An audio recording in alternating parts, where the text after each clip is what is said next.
Já, komið þið sæl og velkomin á Samstöðina, Þátturinn Kona með höfuð. Við ætlum að ræða í dag aðeins mótmælin sem eru í Póllandi og höfum fengið til okkar 2 góða gesti. En við þurfum að hafa þáttinn á ensku, svo allir geti verið með. Þannig að ég skipti núna yfir í enskuna. And I welcome you to Samstöðin, the show called Kona með höfuð, a woman with a head. And we are gonna have a little chat about what's going on in Poland. And I have 2 guests with me. It's Wiola, and I would like you to just start to tell me something about yourself, your full name, and who are you? Hello everyone, my name is Wiola Ujazdowska and I'm an artist and I'm doing like art stuff and art project manager.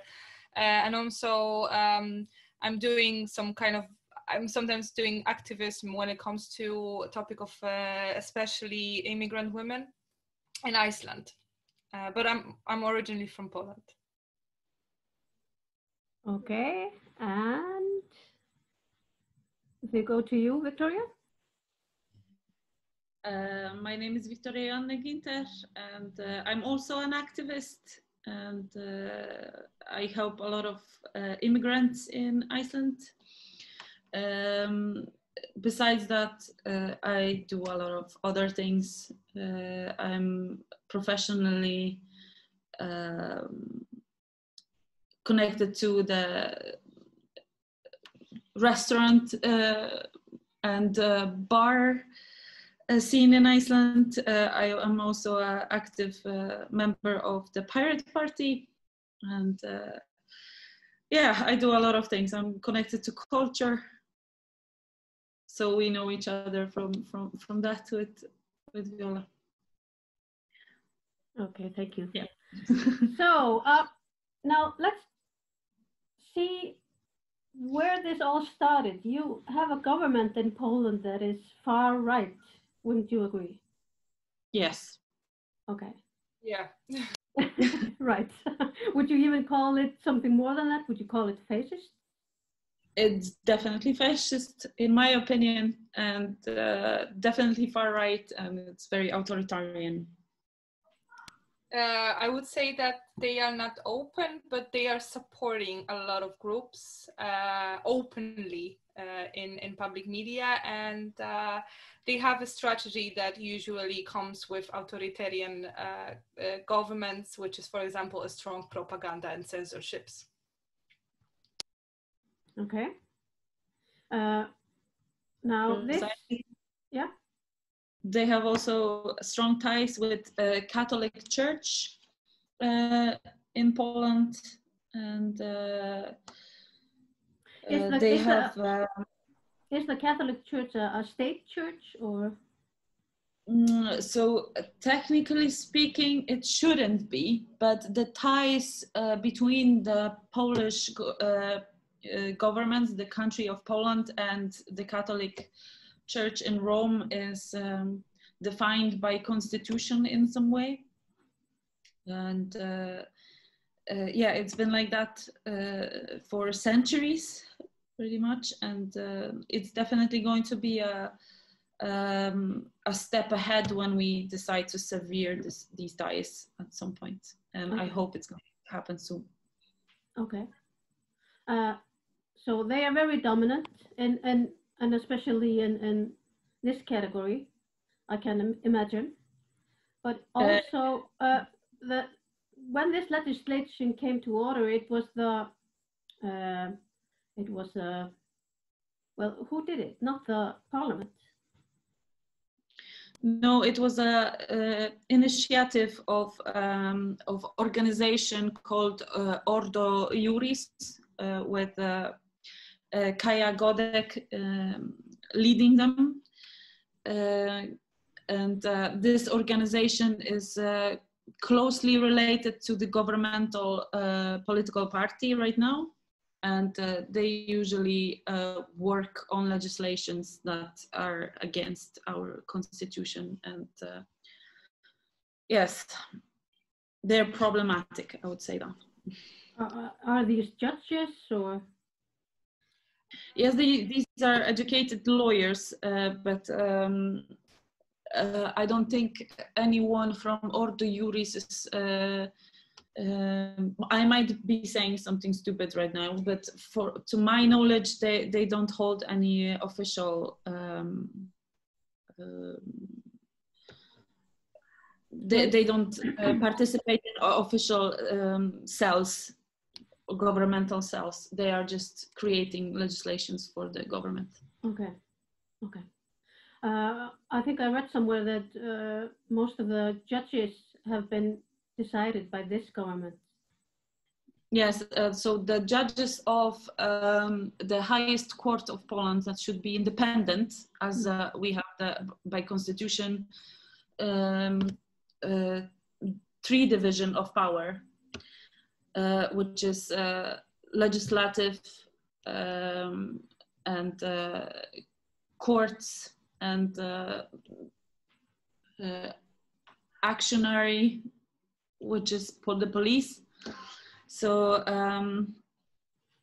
yeah, they appointed the judges of the highest court of Poland, which is not according to the constitution.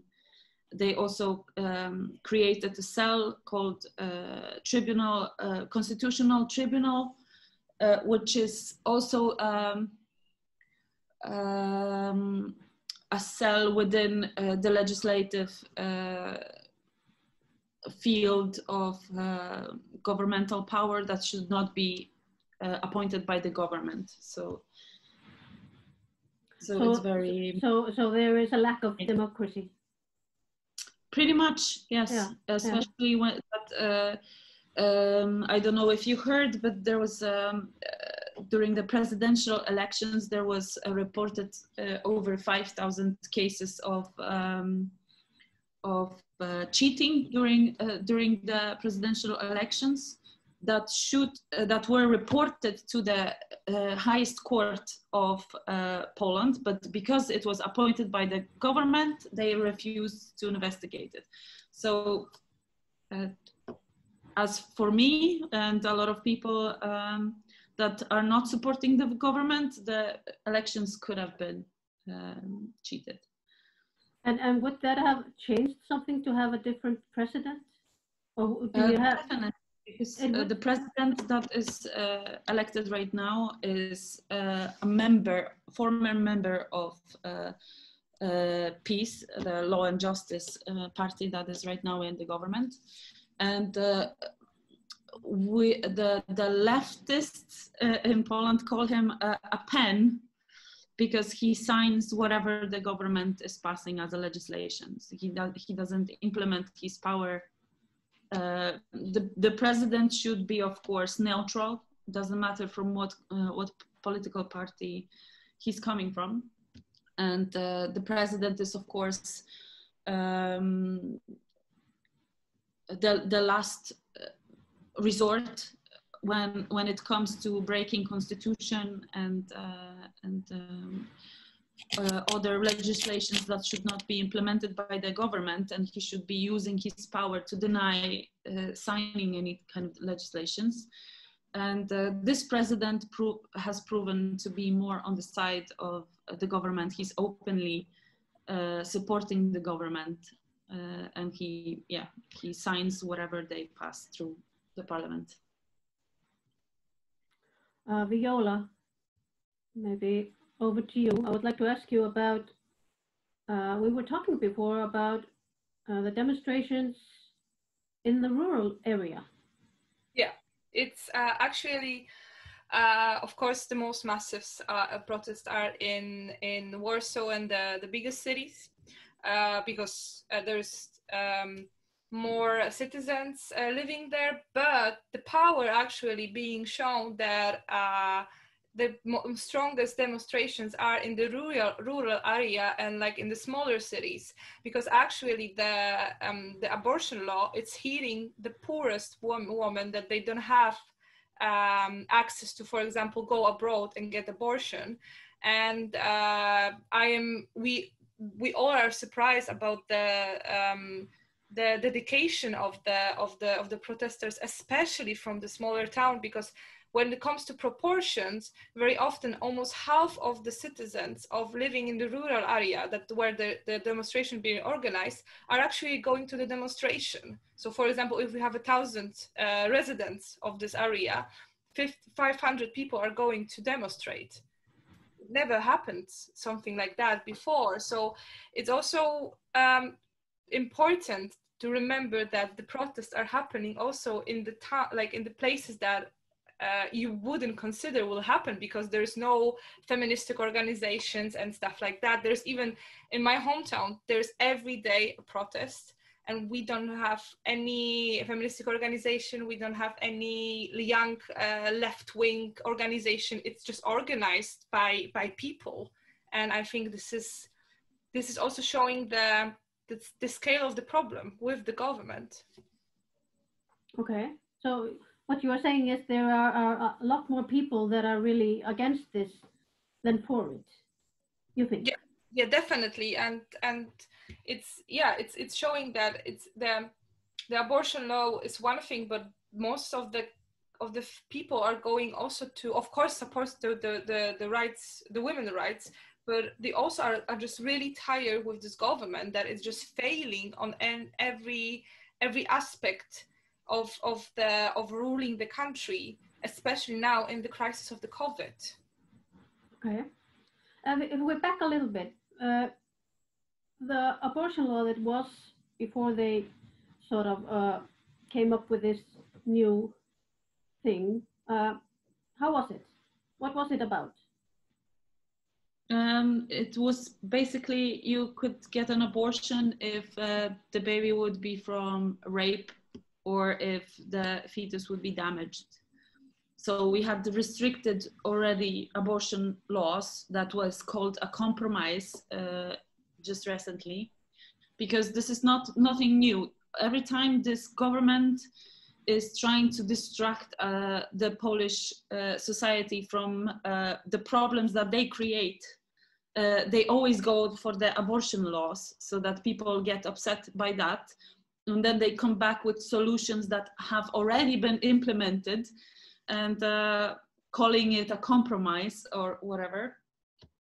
And it was always some kind of distraction for other things. And this time they just, they went a little bit further, because they took out even that option for women to abort a fetus that is severely damaged. And it's not even about a compromise anymore. This is the line that they crossed, where a lot of women that were on the fence before about abortion and weren't as outraged as women, highly educated women, for example, before, who were severely protesting against any kind of restrictions. And right now, I don't say all women, but most women, even the right-wing women are pissed off, because we're talking about taking away the right to your own body. And when that happens, that's the line.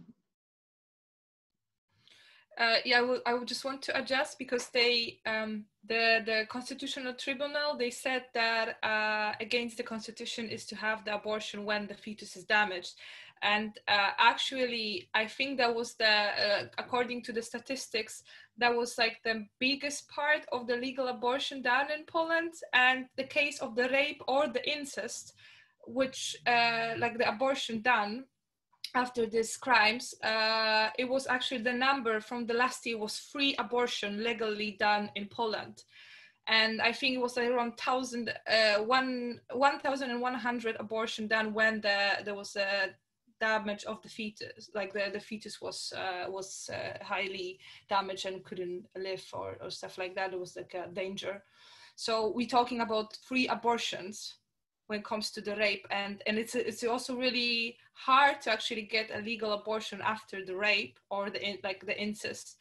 There's number of cases when the women being denied abortion because also what is rape for many people in Poland, in the courts and in the police, it's very often, it's not, for example, a rape when it happens in the husband is raping a wife. It's something that it's seen as you know, it's like he needed it.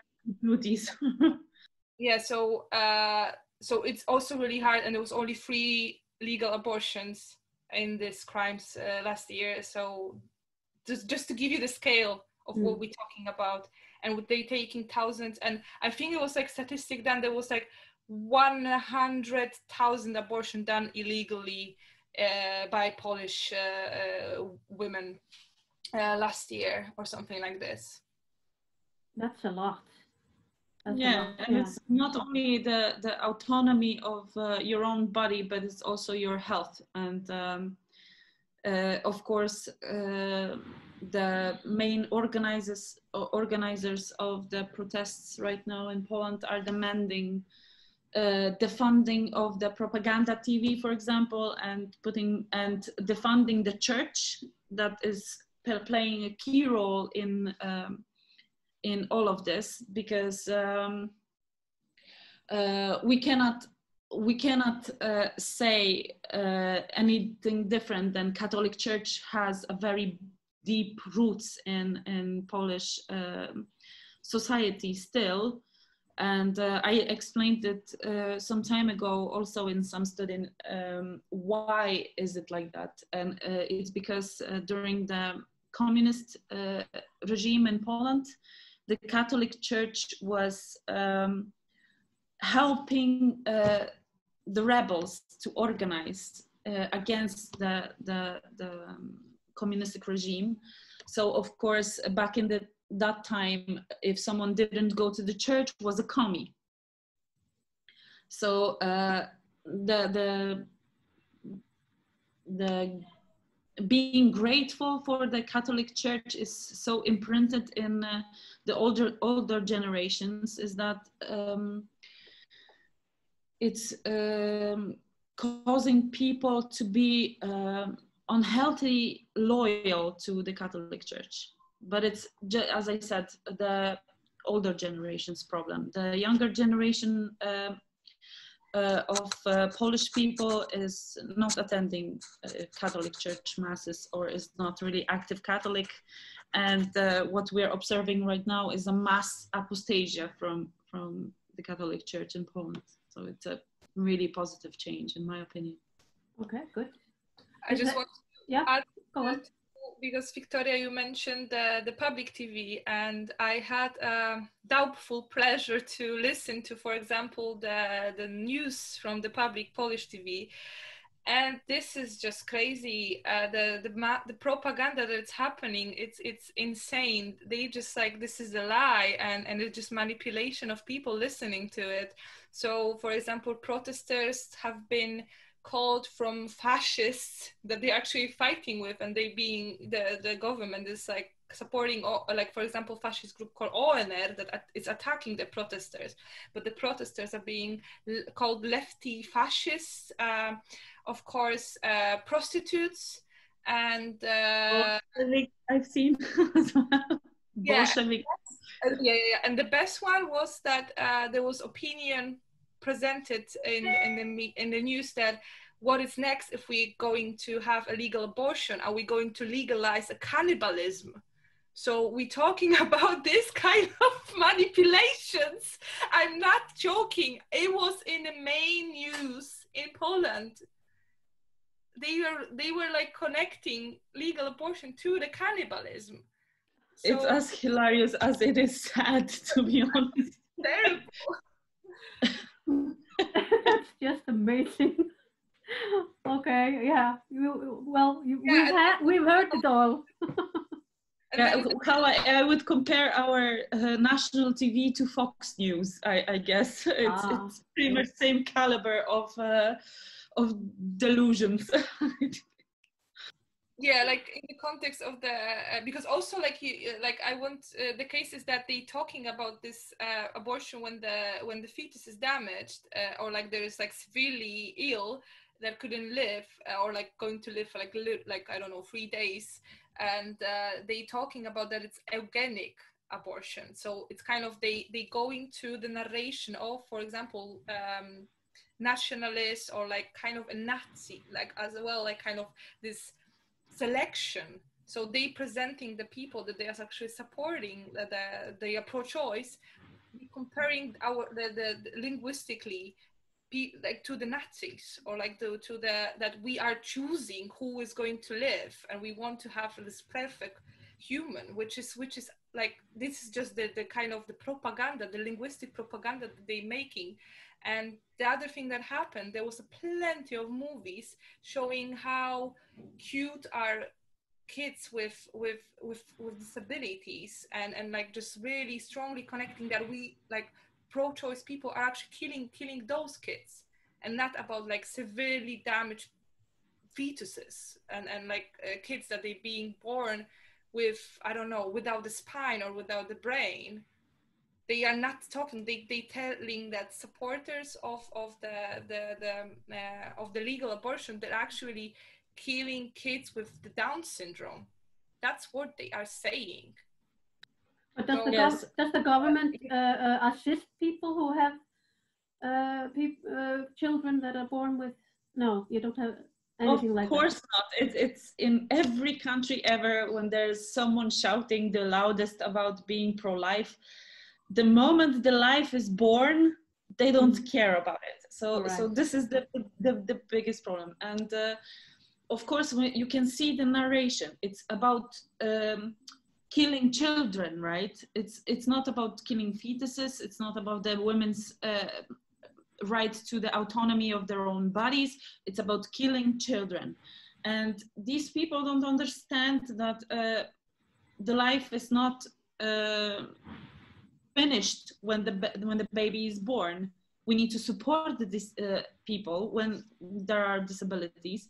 And of course, this government has done absolutely nothing to help people with disabilities. And a lot of people with disabilities were actually speaking out loud in this regard, not to fight for their rights without talking to them. It's you know, some things are super obvious for us, and most of the time I'm just thinking, wow, we're in 2020. I can't believe we still have to protest this. You know, this should be already done long time ago. Right. Wiola? Yeah, I just in the case of the governmental support, there was I think like 2 or 3 years ago, like a protest of the mothers with the disabled children, and actually the biggest activist, Kaja Godek, was denying help in the denying the help for the protesters. She didn't even want to talk to them, and that shows the hypocrisy of the whole movement of the pro-life, which is also one of like my friends, they are saying that, you know, like the pro-lifers, they are caring about you till you are born, and especially till you become gay. So then you are like then there's a problem. Your life is like not such a valuable for them. But yeah, like the problem is really, it is a huge problem when it comes to the support for the people with disabilities in Poland, for parents of the kids with disability. There's basically no support for them. There's plenty. There's like the kind of orphans for abandoned kids with disabilities, and they are in the really bad conditions. So there's like not enough people working there. The kids, there is not enough money for the basic things. So this is just a pure hypocrisy of this whole movement, that, you know, there's no support if you even giving a birth to disabled kids. If you in this perfect world you decide, it's just like you're being left alone. And also, like, we need to say that aloud, that Polish culture is really strongly like misogynistic culture. It's really focused on the man. So because of course the Catholic Church and all the traditions. So most of the cases, the women, if they know that the kid is born with disability, the man, the father is leaving the woman and she's being left alone. That's really, really common thing. And he is not having any kind of even law connected responsibilities for the kids. So we're talking about this, that we are asking also for, because the whole thing, abortion law is one of the things, but it's just the whole movement that the women are being awakened, and also men, young men, they're being awakened that, hello, there's something wrong with our society. It's like such a strong patriarchy, and women is not being respected at all. And even the government is showing that you are just the incubator. You have no kind of, we don't care about your feelings. Yeah, there was also someone pointed it out on Twitter. So what is the government planning in terms of legislation for men who leave their women with disabled fetuses that they need to give birth to? And of course, there's nothing. Someone pointed out, if men would have to carry children, then abortion would be just in every corner store available, right? We all know this. This is touching every society. Like the same day that our government passed that legislation, it also happened in several states in United States. Exactly the same, complete abortion ban. It's always political tool for regime, pretty much. It's like when you see that the society is cracking up a little bit, just throw in abortion ban and you will get more control over what's happening. And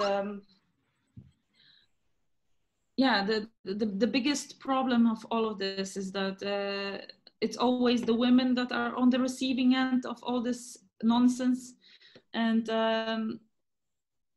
women, these new generations of women that are connected to the internet, that are part of the Western society, of the global community, they know what is this all about, so they have the courage to go down to the streets and say enough is enough. Now it's just a question of how far will it go, and how motivated everyone is. How did it start? Did it start at one point with some special group, or the and how did it escalate? And how did it escalate? I mean, the movement. Yeah, so it happened a few years ago. I don't remember, 2016, Viola, or was it before? Yeah, I'm terrible with dates these days. But the movement started with one of the first Black protests in Poland when the last time the government tried to implement abortion bans or restrictions, where women were going down to the streets with black umbrellas. And yeah, it started there, and then it just started gaining momentum slowly somewhere in the undergrowth, because even though the abortion ban wasn't on the roster for the parliament for a while, everyone knew that sooner or later they will implement something stupid like that. We had problems before with contraceptions, for example. There was a clause of clear conscience, it was called, where people in the pharmacy could just refuse to sell you contraception because they're Catholics and they don't believe in this, and so this is the nonsense we have to deal with in Polish society, just because of the Catholic Church still is playing such a big role. And it is playing such a big role because during the centuries or just last few decades, they gained so much influence and money that we need to cut them out as soon as possible. And one of the demands of the movement of the organized women's protest is that the state of Poland will sever the connections with Catholic Church and defund it. So, okay. Do you have all classes that are rising up? I mean, not just women in the rural areas. You have the city. Oh, definitely, yeah. Definitely. There's a lot of, for example, there is a whole movement of Szymon Hołownia, one of the presidential candidates, who was a TV presenter before, and then he decided to form a political party. And for example, he used to be a ministrant. How do you say it in English? A boy that is serving with an altar boy. Yeah, that's right. He used to be an altar boy. And he has tight sentimental connections with Catholic Church himself, and he always spoke about abortion as he's against it, or that Poland is not ready for having legal abortion in his presidential campaigns and public speeches. And he joined the protests with women, to which, of course, the women responded, wypierdalaj, because he's pretty much trying to ride his political wave on the backs of women. And we see that, of course, and we're not going to let him do it. And of course, there's a lot of other groups of the society that is trying to join the protest. Like, for example, the farmers that voted for this political party that is in the government right now, and now they see that it's not working. So they went on the streets with tractors to help women protest, which is a good thing. I think, yeah, I'm happy that they're seeing through all this propaganda and nonsense. Yeah, I think the biggest groups of the protesters are like as I mentioned, they are in the capital area, like in Warsaw, in Krakow, in Wrocław. Wrocław is really strong in the context of the protest. Poznań is amazingly strong. They're making a lot of beautiful protests. And the biggest groups are the students, of course, and the high school, not teachers, but the students as well. So yeah, and yeah, that's the biggest groups. But also, like today, there was a protest of the Polish grandmas that they were joining. So also, like the seniors, they are like my personal heroes, and they created their like the senior group that they always protesting and they supporting, and they have Babcia Kasia, like the grandma Kasia, and she is amazing spokesperson. So it's kind of, it's all of the classes are joining, but also from my opinion and some of the people from kind of left side, we are seeing that there is a problem with the response from the strike kobiet, the women's protest, the main organizer, to kind of see rural areas, to see more those kind of groups that they are not in the Warsaw, because they chose the kind of the group that they're going to the consultation group, and we were checking out with some of my friends, and the 90% was chosen from Warsaw, and comparing it to how it's the whole protests are happening, they are missing the voices of, for example, rural area or the smaller towns. And we, of course, we created with like one group of friends and activists. We created like a list of women that we suggested for joining the consultation group of the protest to represent this group of women. Yeah. Okay. Have artists and musicians been with you? Yeah, there was a protest, I think 2 days ago in Warsaw of the artists, because of course of the coronavirus, artists being totally because our government is not supporting. So like, I know that Icelandic artists, they're complaining about the governmental support of the artists, but like, comparing the Polish support of arts here in Poland, it's it's like Icelandic artists, like, you are in the heaven, like maybe not in the heaven, but you have support, you get some funding, and Polish artists, it's especially visual artists, because that's my kind of background, and I know stories of my friends.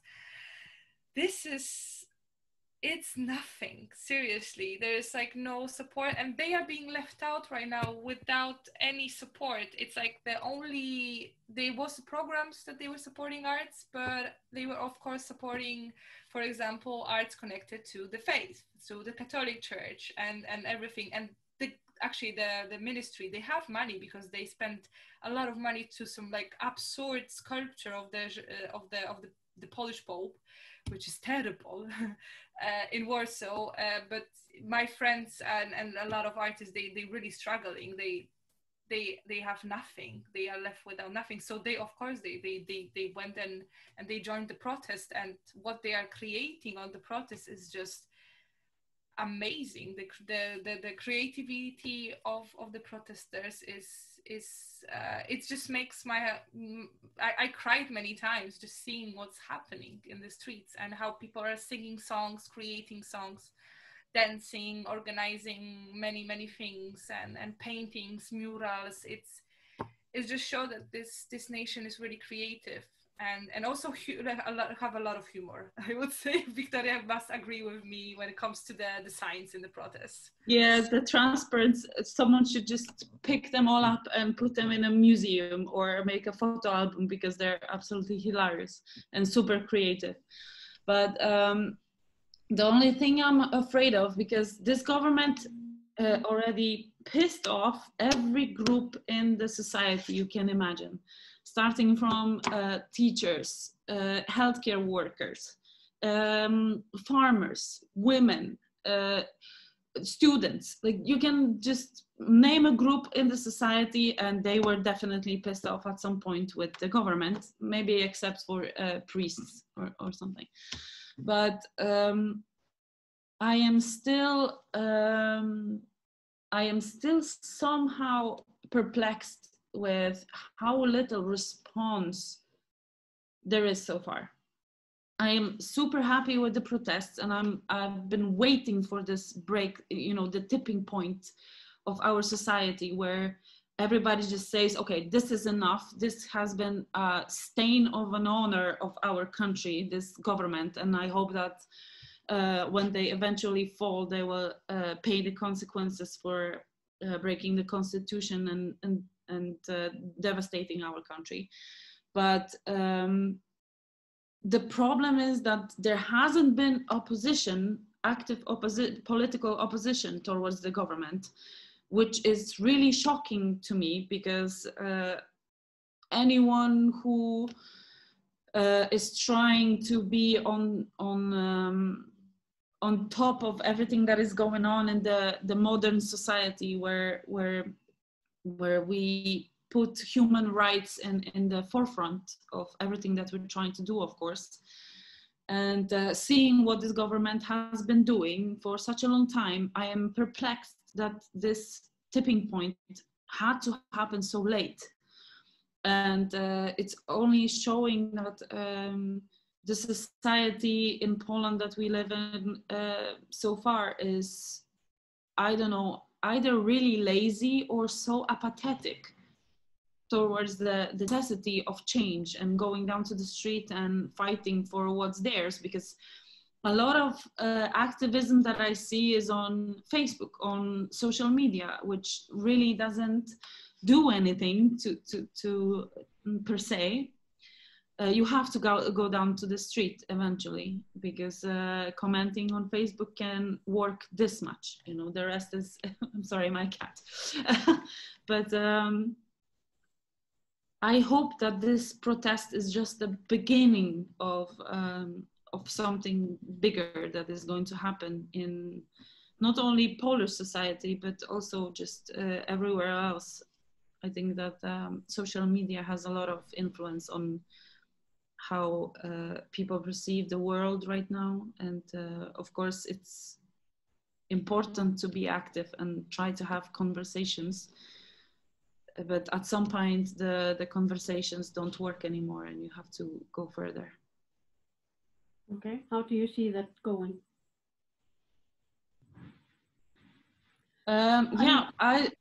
With Poland right now, I just hope that the protests will not stop until some kind of merit is achieved within the Polish government. And do you see anything? Don't you see any stirring in with the politicians or with the working class? And is there something happening there? I see definitely that the governmental party is right now conflicting a lot, and I hope that this will continue, because they are made of absolute unprofessionals, and at some point they will just start fighting for the power between themselves, and I'm just waiting for that moment to happen. And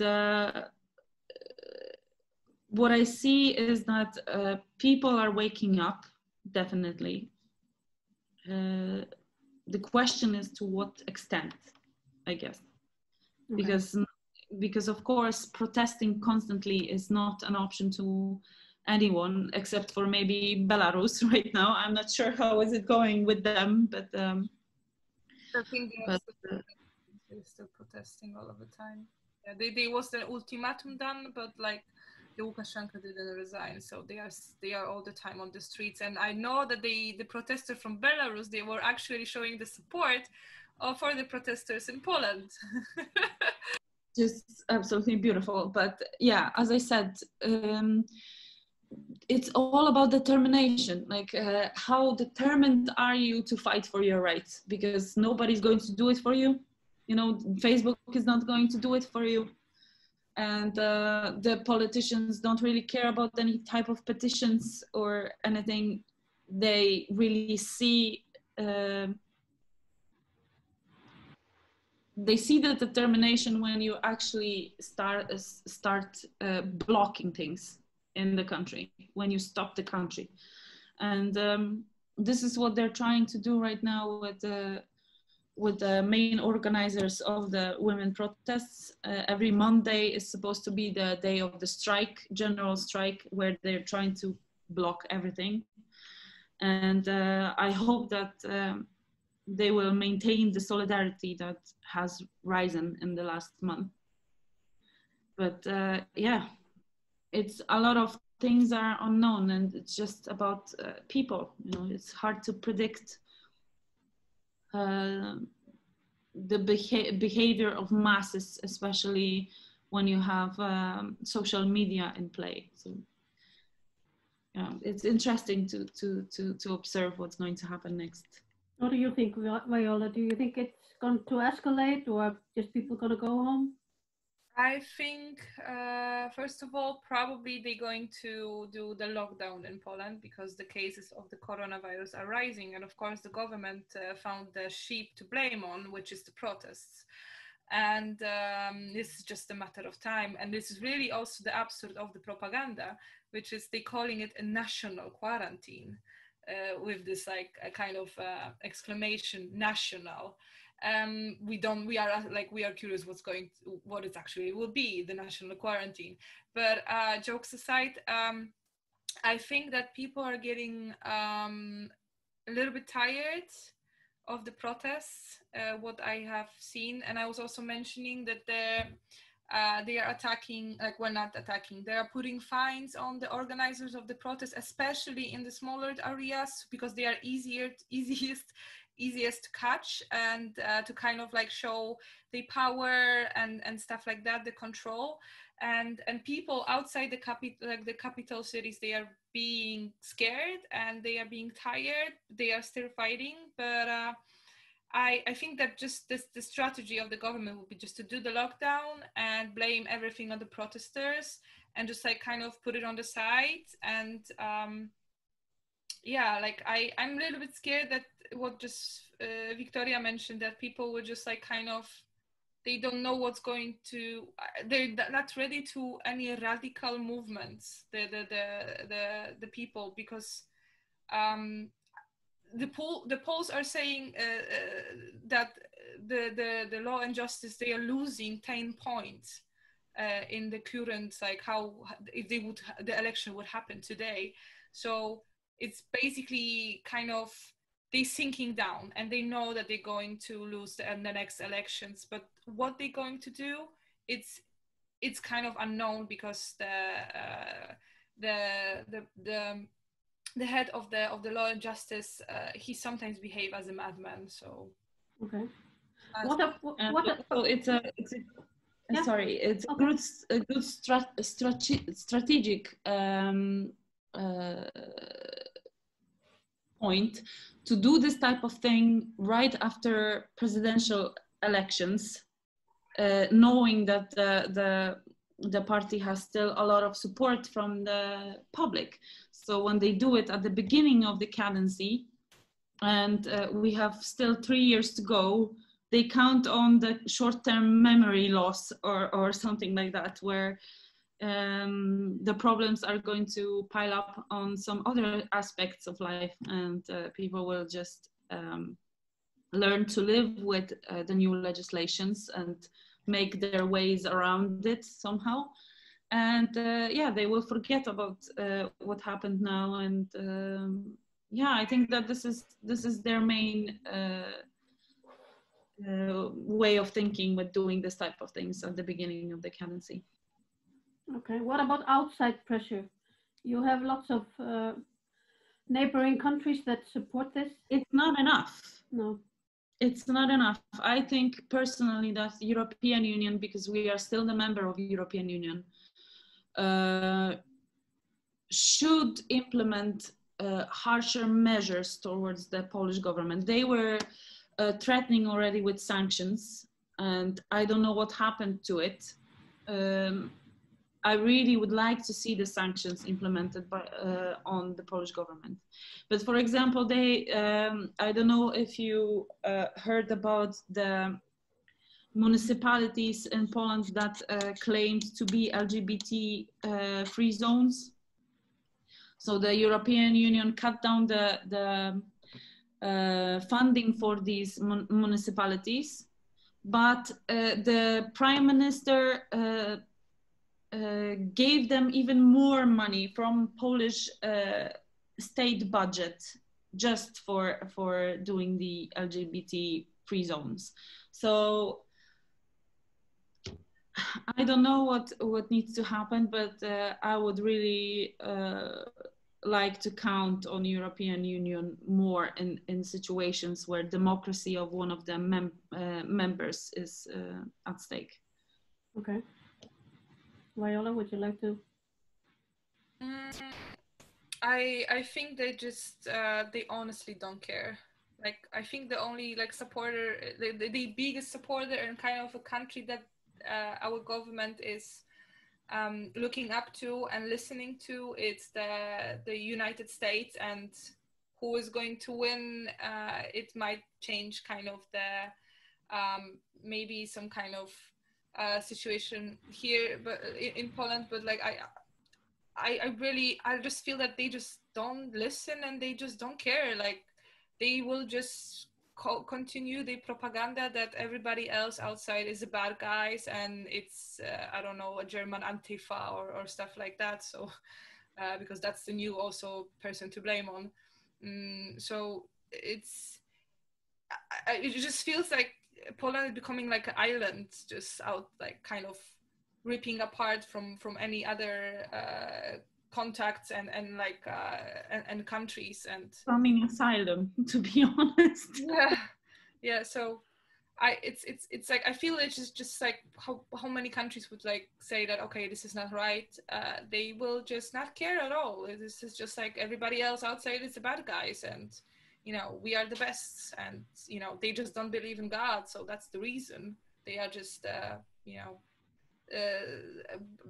possessed by the devil, listening to the Polish media. And Bolsheviks. So, Wiktoria and Wiola, thank you very much for being with me today. I hope that I can Thank you for coming. Yeah, you're welcome. It's really good to hear from you, and I hope that maybe we could call on you again. So I know that people in Iceland are really watching Poland now and how things are going to escalate. So just thank you. Thank you for the support. Yeah, I really want to say thank you for the support, because I know that a lot of Polish girls and women, they're looking up to the protest of Kvenna-Free from the 1975, and it's a huge inspiration for a lot of the protesters. It's like kind of they go to, and yeah, it's just honestly I just have goosebumps, and to hear that we have a support in our Icelandic sisters. Yes, you do. Yeah, and also what's happening in the parliament as well. 19 members of the parliament forwarded a project for Polish women to be able to come to Iceland and get an abortion if it's needed, and I'm really thankful. This is absolutely fantastic helping hand that we need at this moment, definitely. Good to hear. So thank you all for being with us today. We'll most certainly be watching and probably get Wiktoria and Wiola to come back again. But for today, thank you and goodbye. Thank you and goodbye.